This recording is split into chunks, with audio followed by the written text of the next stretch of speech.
साहब आप फौज में रहे हैं आप, तो बताइए अग्निवीर का क्या प्रभाव पड़ने वाला लोगों पर, सेना पर?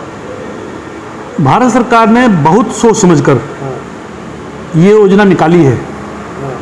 उद्देश्य ये है कि जिस उम्र में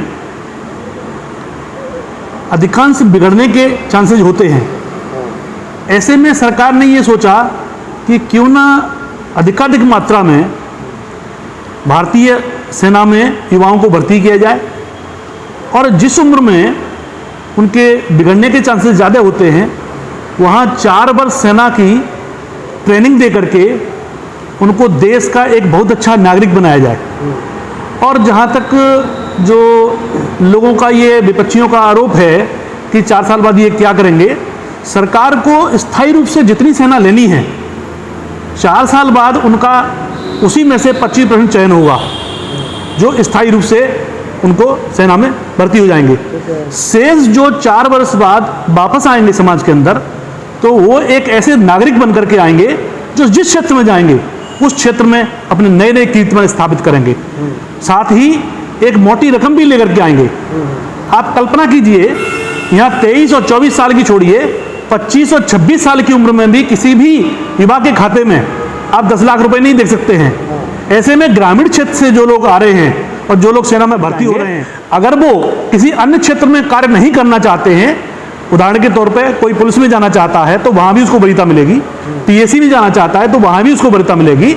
इसके साथ ही उनकी 4 वर्ष में वहां एजुकेशन भी पूर्ण हो जाएगी, साथ ही वो एजुकेशन और आगे बढ़ाना चाहता है तो आगे वो भी बढ़ा सकता है। तो इंटर के बाद वहाँ पढ़ भी सकते हैं? हाँ, यस। अच्छा, इंटर करने के बाद जो लोग जा रहे हैं उनको बीएससी की डिग्री दी जाएगी, बीएससी बीए की डिग्री दी जाएगी वहां से, तो उनकी शिक्षा भी अनवरत जारी रहेगी और साथ ही साथ उनकी सेवा भी जारी रहेगी।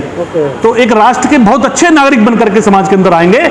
और मैं बड़े गर्व के साथ कह सकता हूं कि इस योजना के तहत एक समय ऐसा आएगा जब हमारे देश में काम करने वाला प्रत्येक युवा, चाहे वो किसी शोरूम पर काम करेगा, चाहे किसी कंपनी में काम करेगा, चाहे किसी कंपनी का सीईओ होगा, यहां तक कि कोई विधायक सांसद भी होगा तो वो भी अग्निवीर होगा।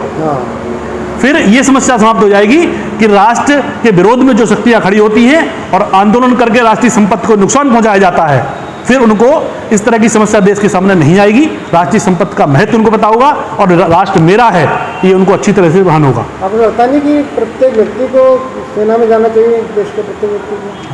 कई देशों में ये योजना है कि 17 से 18 वर्ष की उम्र में उनको एक निश्चित समय के लिए 2 वर्ष 3 वर्ष तक की ट्रेनिंग सेना में दी जाती है, लेकिन वहां पर स्थायी रूप से उनको सैनिक बना करके उनको तनख्वाह नहीं दी जाती है। भारत में ये पहली बार ऐसा हुआ है कि यहाँ सेना में ट्रेनिंग भी दे रहे हैं, उनको योग्य बना रहे हैं, उनको शिक्षा भी दे रहे हैं और साथ ही उनको बहुत अच्छा अमाउंट दे करके समाज के अंदर पुनः उनको रीसेट होने का एक अभियान भी अवसर दे रहे हैं। प्रत्येक व्यक्ति को सेना में जाना चाहिए? बिल्कुल बिल्कुल। 16 वर्ष के बाद तैयारी करनी चाहिए और प्रत्येक नागरिक को, प्रत्येक युवा को भारतीय सेना ज्वाइन करनी चाहिए। देश में जब प्रत्येक नागरिक युवा देश में सेना में जाएगा और सेना से जब वापस लेकर आएगा तो एक फिट फॉर होगा और देश के अंदर जो अनफिट और उस तरह की समस्याएं हैं वो समाप्त हो जाएंगी। तो सेना में जाने तो कुछ लंबाई सेना की ये अनिवार्य है ना? हाँ। उनका फिर क्या हुआ? नहीं, देखिए सेना का एक निश्चित अपना एक नियम है और उसके दायरे में जितने लोग आते हैं वही फिट बैठेंगे और वही उसमें ज्वाइनिंग कर पाएंगे। अब कहें आप जैसे कोई विकलांग है उसको जाना चाहिए तो वो संभव नहीं है। इसी तरह से कोई सेना की जो सीमा है, लंबाई की सीमा है, वजन की सीमा है, दौड़ने की सीमा है, उसमें फिट नहीं आएगा तो वो भी नहीं जा पाएंगे। इजराइल में ऐसा नहीं होता, हर व्यक्ति जाना होता है। लेकिन अभी ऐसा नहीं है, अभी जितना शुरू किया है उस पर काम हो पहले और उसके बाद जब वो उनके बारे में आगे सोचा जाएगा।